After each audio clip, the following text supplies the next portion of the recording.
Assalamualaikum Pak Ustadz. Waalaikumsalam. Bagaimana cara menjelaskan kepada anak bertanya, Ma, Allah itu rumahnya di mana? Allah itu bentuknya seperti apa? Rumah Allah itu di langit berapa? Tentu dengan bahasa yang sesuai dengan anak. Yang paling mengerti bahasa anak adalah ibu. Anak ini makan, tak mau dia makan. Ibu yang pertama mengatakan, makan ya nak, nanti kalau makan mama bawa ke mall. Ini namanya mak shopping. Makan ya nak, nanti satu suap 10.000. Ini namanya mak matri. Anak suka apa? Suka bintang. Dimasaknya lah telur bentuk bintang. Ini bintang. Ada satu lagi dibawanya pistol. Kau tak makan ditembak loh. Itu kan caranya. Substansi maknanya bagaimana dia supaya makan. Jadi ibu dengan bahasa ibu. Allah itu di mana? Allah itu tidak benda seperti kita. Sedangkan benda pun pernah ada nengok angin? Enggak, tapi ada kan? Ada. Jadi mengkiaskannya dengan yang lain. Kalau kita berjemur, kulit kita jadi hitam kan? Belum berjemur aja udah hitam, Mak. Payah gua anak gini. Apa yang membuat kulit itu ultraviolet? Ada kelihatan? Tidak kelihatan, tapi ada kan? Ada. Itu kalau kita naik pesawat, koper kita masuk ke dalam kotak, itu di dalam kotak itu ada cahaya, namanya cahaya X-ray. Makanya isi koper kita bisa kelihatan. Waktu kemarin kita pergi umroh, ketahuan mama bawa sambal belacan 3 plastik kan? Ada cahaya itu nak? Tak nampak kan? Tidak, tapi ada. Itu juga dengan Allah. Jadi menjelaskannya pakai analogi kepada yang lain. Bisa nggak kita ngelihat wajah kita? Bisa. Bisa. Iya, pakai apa? Masih pakai cermin. Melihat wajah kita aja nggak bisa, apalagi melihat Allah. Jadi memang untuk zaman sekarang diperlukan ibu-ibu yang cerdas. Jadi kalau nggak cerdas, sebaiknya tak usah punya anak. Anak kita cerdas, panik awak diwenya. Bukan itu maksud saya. Guru ada guru, al-madrasatul ula. Ibu adalah madrasah yang pertama. Ini tentang supaya dia tidak memvisualisasikan Allah dalam bentuk yang zahir. Permintaan anak ibu sama dengan permintaan Bani Israel dulu kepada Nabi Musa. Ya Musa, lan nu'mina laka hatta narallaha jahra. Kami tak mau percaya kepada engkau sampai kami melihat Tuhan secara nyata. Dia mau melihat Tuhan itu fisik. Saya ketemu dengan Koh. Saya selalu salah nama Koh Stephen dengan Koh Hani. Yang besar Koh Stephen, berarti yang kurus Koh Hani. Waktu saya tanya Koh Hani, kenapa antum masuk Islam? Jawaban dia unik, kata dia, karena Islam satu-satunya yang Tuhannya nggak kelihatan. Saya sudah teliti semua yang Tuhannya kelihatan, nggak menarik. Betul cakap dia. Setelah pulang cerdas Koh Hani. Saya masuk Islam karena Islam satu-satunya Tuhannya yang nggak kelihatan. Yang lain-lain tuh adonan taga, adonan napu, dua macam-macam. Yang ikut dipotong beko karena saya keliru pahaman ahli sunnah wal jamaah dan pahaman wahabi. Boleh Ustaz terangkan? Panjang, saya ringkaskan pada 3. Dia menengok saya sebagai pelaku bid'ah. Kalau bid'ah dolalah, kalau dolalah finnar. Maulid Nabi bid'ah, Isra Mi'raj bid'ah, menyambut 1 Muharram bid'ah, malam nisfu Sya'ban bid'ah, berdoa mengangkat tangan mengusap ke muka bid'ah, pakai hadis dhaif bid'ah, talqin mayat bid'ah, tahlil bid'ah, maka bertarekat bid'ah. Abdul Somad ini pelaku bid'ah dalalah finnar menurut dia. Padahal kita punya dalil-dalil. Yang kedua, orang yang bertawassul kata dia musyrik. Bertawassul dengan Syekh Abdul Qadir Jilani musyrik. Bertawassul dengan Bahauddin Naqsyabandi musyrik. Bertawassul dengan ulama-ulama musyrik. Padahal ulama Ahlus Sunnah wal Jamaah menyusun kitab. Muhaddis dari Maghribi Syekh Abdullah bin Siddiq Al-Ghumari menulis kitab Ittihaful Azkiya bi jawazit tawassul bil awliya wal anbiya. Boleh bertawassul. Aku bertawassul kepada Engkau ya Allah dengan kemuliaan Syekh Abdul Qadir Al-Jilani. Mereka mengatakan orang yang bertawassul berarti dia musyrik karena dia meminta kepada wali-wali Allah. Yang ketiga, mereka mengatakan orang yang mentakwil ayat mutasyabihat kafir. Sedangkan Asy'ariyah mentakwil ayat mutasyabihat. Ar-Rahman 'alal arsy istawa. Allah duduk di atas aras. Siapa yang memahami Allah bertempat duduk di atas aras, maka dia adalah mujassimah menurut Asy'ariyah. Lalu apa makna Allah bersemayam di atas aras? Maknanya Allah Maha Kuasa. Kata dia tak boleh ayatnya ditakwil. Siapa yang mentakwil ayat berarti kafir. Itulah percanggahan yang membuat kita tak boleh bersatu. Dia tengok saya sebagai pelaku bid'ah, dia kata saya ni sebagai orang musyrik kerana bertawassul, dia katakan saya ni sebagai orang kafir kerana saya mentakwil ayat. Maka tak boleh kita bersama sebab ada 3 perbezaan yang amat sangat mendasar. Kawan saya solatnya itu sering ketinggalan. Orang ketinggalan itu sekali-sekali. Kalau selalu itu bukan ketinggalan, sengaja. Sering ketinggalan saat sholat berjamaah. Kadang imam sudah sujud, dia belum juga ruku. Oh, itu maksudnya. Mungkin dia ini pakai slow motion. Allahu Akbar. Dia pelan.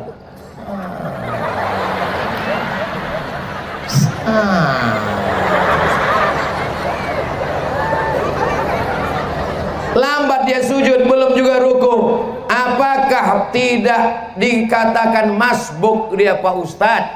Kalau sampai dia tinggal 1 rukun, ditinggalkannya sempurna, maka dia sudah tidak bermakmum lagi. Kalau sampai imam selesai sujud, dia masih juga bangkit dari ruku,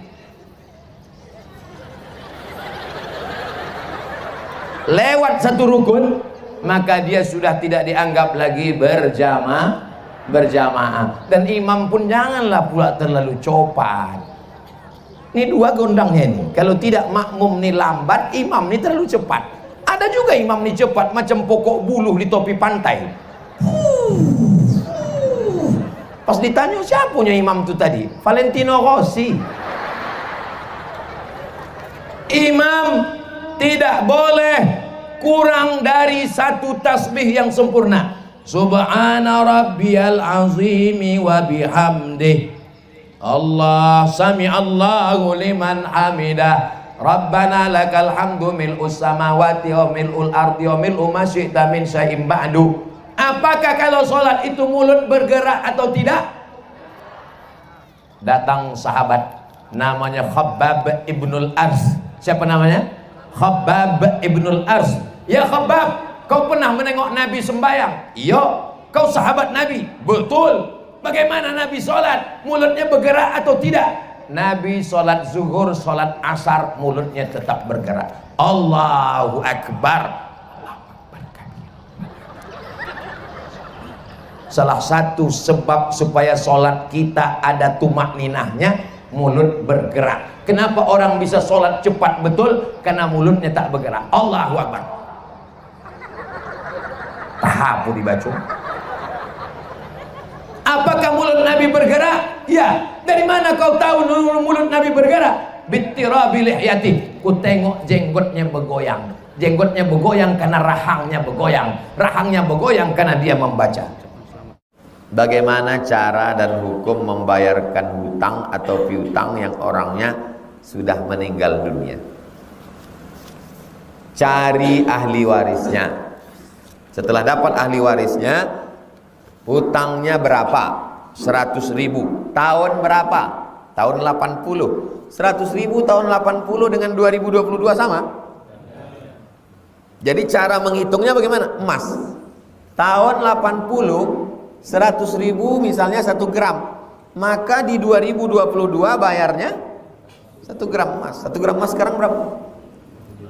1 juta berapa? Tapi karena kita udah lama kenal, 1 juta aja lah.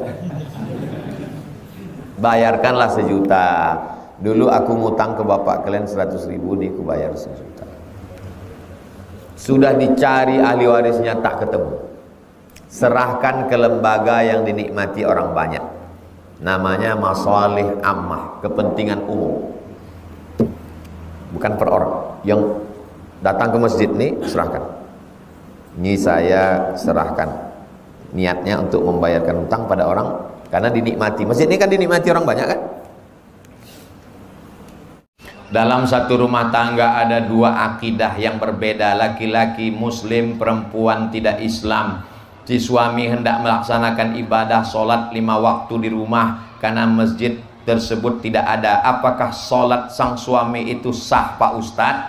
Selama lantainya suci, sajadahnya suci, pakaiannya suci, badannya suci, dia sholat, maka sholatnya sah. Dalilnya mana? Dalilnya Umar bin Khattab ketika datang ke Palestina mengambil kunci Baitul Maqdis, ditawarkan untuk sholat di dalam. Umar bin Khattab minta di luar, bukan karena tidak sah, tapi dia tidak mau di dalam tempat itu nanti didirikan masjid. Akhirnya Umar bin Khattab sholat di depan, tempat sujud Umar bin Khattab dijadikan sebagai masjid Umar bin Khattab, dan di depannya adalah tempat ibadah saudara kita. Masalah ibadah kita tidak urus. Wala ana abidum ma'abadtum wala antum abiduna ma'abud lakum dinukum. Jelas? Suci tempat, suci badan, suci pakaian. Kalau di dindingnya itu ada simbol-simbol agama lain, tutup supaya mata kita tidak terganggu. Bahkan di masjid kita sendiri pun, makanya nggak boleh ke masjid pakai baju yang ada tulisan-tulisan. Paling bagus bajunya polos seperti santri kita, bersih, nggak ada apa-apa. Saya kalau sampai ke masjid ada tulisan di belakang, orang di belakang Allahu Akbar, ada tulisan coblos nomor.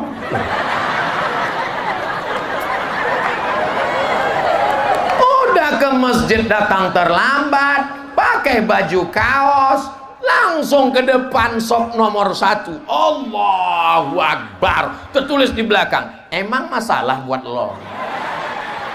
Aduh. Menurut agama Islam, untuk lebih baik setengah dari harta kita atau 1/4 harta kita baiknya Pak Ustadz? Untuk sedekah itu setengah atau 1/4? Hebatnya jamaah Ar-Rahmah nih, mau ngasih setengah. Saya sudah banyak ceramah, baru di masjid Ar-Rahmah ini orang mau ngasih setengah. Luar biasa masjid Ar-Rahmah. Nampaknya sebentar lagi selesai masjid ini. Nabi ketika haji wada, ketika pembebasan kota Makkah, sampai di Makkah menjenguk jamaah sakit. Sakit dia sudah. Lalu anaknya cuma 1 perempuan. Menantunya kaya. Kata dia, ya Rasulullah, ambil semua hartaku ini. Kata Nabi, enggak. Itu dalil tidak boleh memberikan semua harta. Kalau engkau tidak mau semua, asyatru, ambil setengah ya Rasulullah. Kata Nabi, enggak, setengah pun tidak boleh. Kalau gitu as-sulusu, 1/3, ambil 1/3 ya Rasulullah. Kata Nabi, as-sulusu katsir, antada'a warasataka aghniya, kau tinggalkan anakmu ahli warismu dalam keadaan mampu, khairun, lebih baik, min antada'ahum 'allatan, daripada kau tinggalkan anak keturunanmu miskin susah, yatakaffafuna 'alan nas, minta-minta. Bapak enggak boleh ngasih semua hartanya untuk Masjid Ar-Rahmah lalu anaknya jadi fakir miskin, enggak boleh. Makanya wasiat yang paling tinggi hanya boleh 1/3. Lebih dari 1/3 wasiatnya batal. Misal ada jamaah Ar-Rahmah sulit wasiat, kalau aku mati aku serahkan semua hartaku untuk Ar-Rahmah supaya anakku yang nakal ini jadi pengemis aja. Boleh. Maka Masjid Ar-Rahmah tetap dapat 1/3. Yang 2/3 tetap dibagikan ke ahli waris. Jelas? Begitulah adilnya ajaran Islam. Apakah ada aliran sesat tarekat sebagaimana aliran akidah Usuluddin? Bagaimana pendapat Ustadz di negeri kita ini? Ada seorang ulama membawa muridnya jumpa wali Allah. Ayo murid-muridku, kita jumpa wali Allah. Ya, sampai di masjid jumpalah orang yang dikatakan wali Allah itu. Oh, itu dah wali Allah. Ya, itulah wali Allah. Lalu kemudian orang yang dibilang wali Allah itu meludah dalam masjid. Lalu apa kata syekh ini? Ayo kita pulang. Kenapa guru? Ini kan wali Allah. Ini bukan wali Allah, ini wali setan. Dari mana dia tahu itu wali setan? Memang payah berpikir kalau lagi ingat bola ini memang. Saya ulang ceritanya ya. Ada seorang ulama mengajak muridnya jumpa wali Allah. Sampai di masjid jumpa wali Allah sedang berzikir. Tapi tak lama sudah itu dia meludah dalam masjid. Lalu apa kata guru ini? Ayo kita pulang. Tapi ini wali Allah guru. Bukan, ini bukan wali Allah, tapi ini wali setan. Dari mana dia tahu ini wali setan? Karena meludah dalam. Di mana dapat kitab cerita ini? Kisah ini ada dalam kitab namanya Ar-Risalah Al-Qushairiyah. Penulisnya Imam Al-Qushairi. Jadi kalau mengukur orang itu sesat tidak sesat, kalau bertentangan dengan Quran, bertentangan dengan hadis Nabi, jangan ikut dia. Berarti dia wali. Kisah yang kedua, ketika Syekh Abdul Qadir Al-Jilani sedang berzikir di Masjid Baghdad, la ilaha illallah, la ilaha illallah, la ilaha illallah. Tiba-tiba datang suara, hai Abdul Qadir Jilani, kau sudah kuangkat jadi waliku, kau jangan lagi sholat karena semua dosamu sudah kuampunkan dan kau kujamin masuk surga. Lalu apa kata Syekh Abdul Qadir Jilani? A'udzubillahi minasyaitonirrajim. Pergi kau setan. Dari mana Syekh Abdul Qadir Jilani tahu bahwa itu setan? Karena pesannya bertentangan dengan syariat, bertentangan dengan syariat Allah Subhanahu wa taala. Suatu ketika, kisah ini disebutkan dalam kitab Al-Lumah, ditulis oleh Imam At-Tusi, kitab tasawuf yang tua. Seorang murid berkata, "Guru, ayo kita ke majelis wali Allah. Nanti malam malaikat-malaikat turun ke bawah." Gurunya ikut. "Ya, aku mau ikut ke majelis wali Allah." Sampai di situ mereka pun berzikir, la ilaha illallah, la ilaha illallah. Tak lama turunlah makhluk-makhluk bersayap dari langit membawa makanan-makanan. Muridnya pun berbisik, "Guru, inilah dia wali-wali, inilah malaikat-malaikat." Kata gurunya, "Jangan tengok ke atas, pandang ke bawah." Waktu ditengok ke bawah, apa yang dilengok? Rupanya kakinya semua kaki keledai. Jadi kalau badannya bersayap, kakinya keledai, apa itu? Jin. Orang bertarekat, orang berzikir, kalau tidak dapat mursyid, guru yang meluruskan, tertipu. Nama kitab judul tentang tertipu, apa judulnya? Tambihul Mughtarrin, peringatan bagi orang yang tertipu. Maka sebelum bersuluk, dalamkan 3. Yang pertama, akidahnya. Wujud qidam baqa mukhalafatu lil hawadisi qiyamuhu binafsihi wahdaniyah qudrat iradat. Saat berzikir Allah Allah Allah Allah Allah Allah, tiba-tiba datang cahaya bersayap dan mengatakan, akulah Allah. Apakah itu Allah? Dari mana Bapak tahu itu bukan Allah? Karena dalam sifat 20 mukhalafatuhu lil hawadis, berbentuk bercahaya, dia bukan Allah. Apa kata guru kami dulu di Muallimin Al-Wasliyah? Ma khatara bi balik fallahu laisa kadzalik. Apa yang terlintas di hatimu, maka Allah tidak seperti itu. Ayatnya mana? 2. Laisa kamitslihi syai'un, tak ada sama dengan Allah. Ayat yang kedua, walam yakul lahu kufuwan ahad. Masakkan dulu tauhidnya. Yang kedua fikihnya, belajar fikih mazhab Syafi'i. Yang ketiga tasawufnya, tasawuf sunni Imam Al-Ghazali, Ihya Ulumuddin, tarekatnya lurus. Inilah dia tarekat Naqsabandiyah yang dibawa oleh guru-guru kita, diwariskan sampai hari ini, sampai hari kiamat. Tempat persulukan tetap ramai insyaallah, amin. Dan masjid juga tetap ramai dengan sholat berjamaah insyaallah, amin.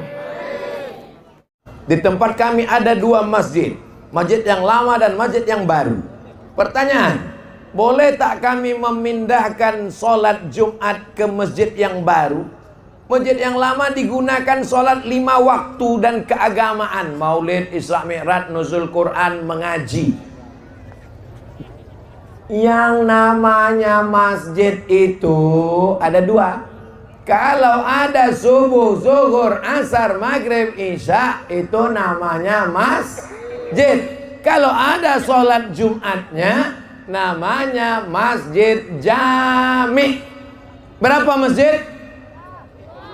Kalau ada subuh, zuhur, asar, maghrib, isya, namanya masjid. Kalau ada sholat Jumatnya, namanya masjid jami. Dua-duanya masjid, dua-duanya amal jariah, dua-duanya pahalanya sama, dua-duanya kalau kita masuk tetap tahiyatal.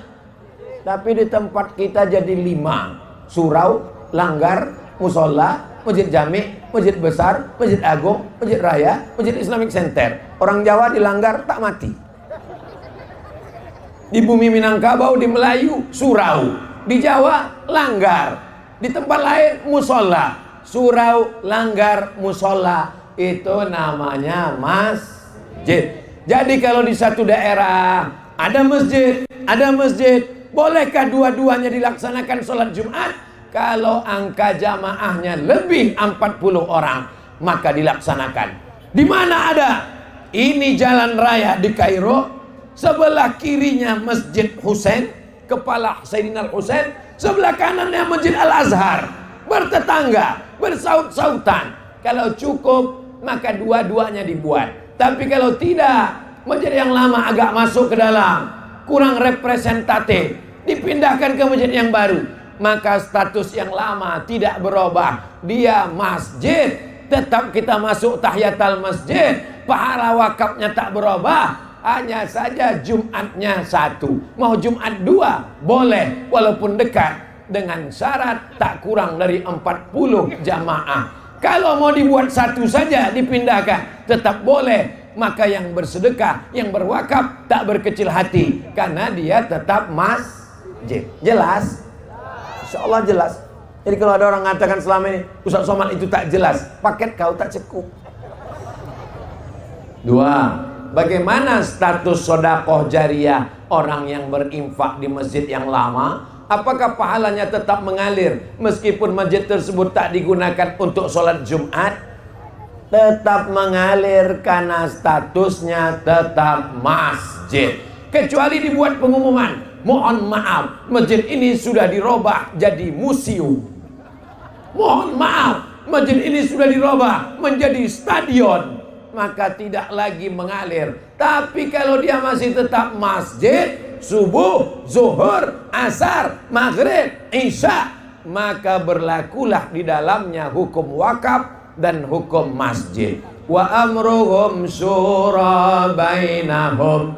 Orang beriman itu memutuskan perkara berdasarkan musyawarah. Musyawarah mufakat.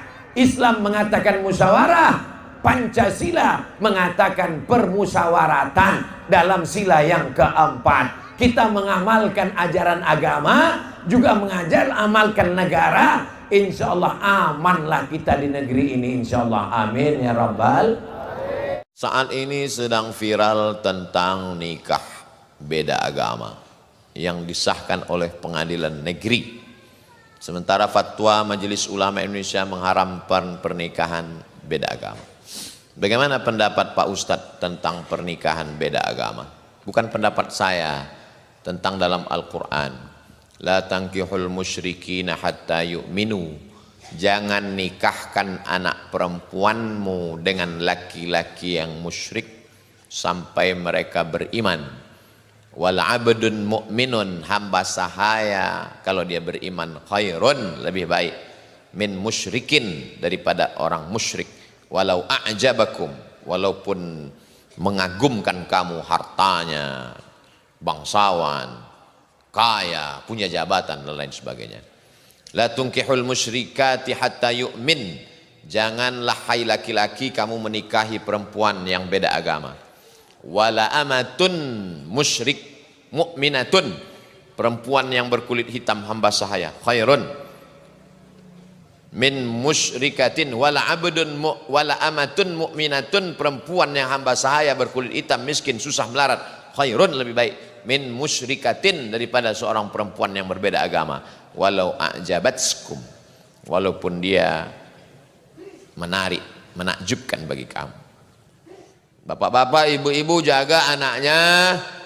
Kalau sudah nampak bergaul, jangan sampai dia jatuh cinta, nanti dia menjadi melawan. Semua berawal dari percikan-percikan api di lalang yang kering, cepat padamkan.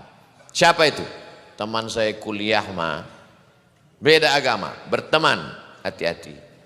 Nanti betapa banyak disebabkan oleh pertemanan dan persahabatan. Bergaul, berteman, tak masalah. Tapi kalau sudah sampai pada pernikahan, na'udzubillah. True story, kisah nyata.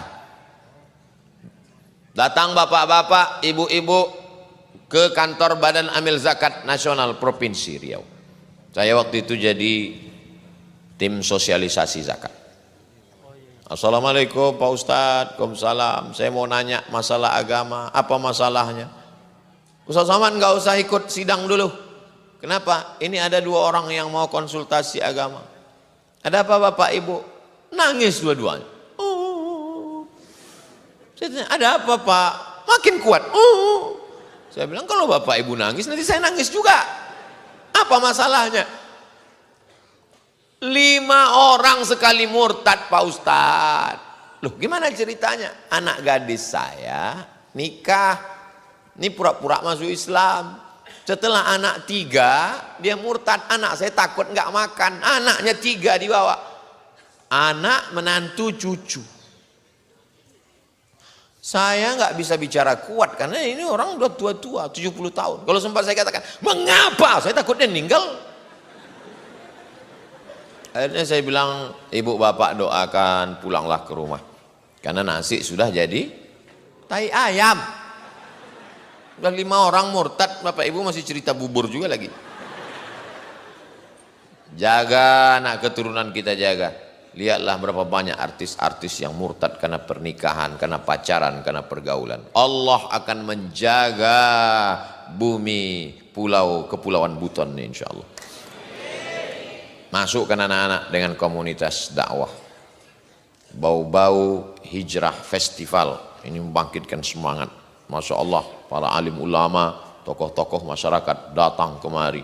Tidak sampai berbulan-bulan. Pekan lalu ada ustadz, pekan lalu ada ustadz. Semarakkan terus dakwah supaya terjadi juga akidahnya insya Allah. Apa yang dimaksud haul? Bagaimana prakteknya? Membayar zakat itu mesti 1 haul. 1 Rajab ke 1 Rajab. Apa artinya? 1 haul itu setahun. Hala yahulu haulan, sampai 1 tahun. Mari hadiri haul Syekh Abdul Ghani Al-Kampari Al-Khalidi An-Naqsabandi di Batu Besue. Haul apa tuh? Memperingati setahun meninggalnya. Maka berkumpullah semua mursyid-mursyid tarekat Naqsabandiyah, termasuk yang dari Aceh, karena ulama besar Aceh namanya Syekh Mudawali mengambil tarekat Naqsabandiyah dari Syekh Abdul Ghani Al-Kampari di Batu Besue. Lalu kemudian diadakanlah haul. Apa saja isi haul itu? 5. Yang pertama baca Quran, yang kedua tausiah, yang ketiga zikir, yang keempat membacakan biografi Tuan Syekh supaya murid-muridnya kenal, yang kelima makan kenduri sebab keluarga ingin. Apakah pahala makan ini sampai? Sampai. Mana dalilnya? Saat Ummi matat, makku mati. Apa atasaddaqu anha? Kalau aku bersedekah, apakah sedekahnya sampai untuk almarhumah emakku? Kata Nabi, bersedekahlah engkau. Apa sedekah yang paling bagus? Sakyul ma, air putih. Sedang air putih saja sampai, apalagi ketupek gulai paku. Sedang air putih aja sampai, apalagi asam podeh bau. Sedang sampai air putih, apalagi makanan, rendang dan lain sebagainya. Maka itu sampai. Bacaan Quran sampai. Kata Imam Nawawi dalam kitab Al-Minhaj Syarah Sahih Muslim Ibn Al-Hajjaj, waktu Nabi membelah pelepah korma ditusukkannya ke kubur, pelepah korma bertasbih, tasbih pelepah korma aja sampai, apalagi bacaan Quran orang iman. Tausiah bagus, mengingatkan orang mati.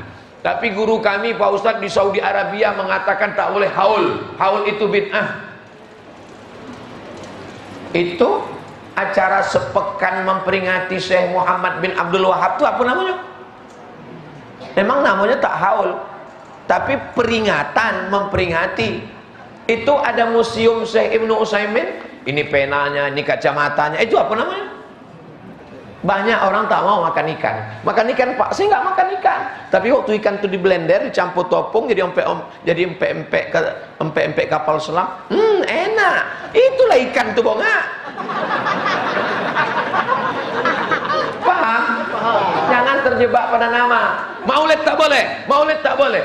Tapi kenyataannya pas bulan Rabiul Awal dibacakannya Asy-Syama'il Al-Muhammadiyah. Itulah maulid itu. Jelas?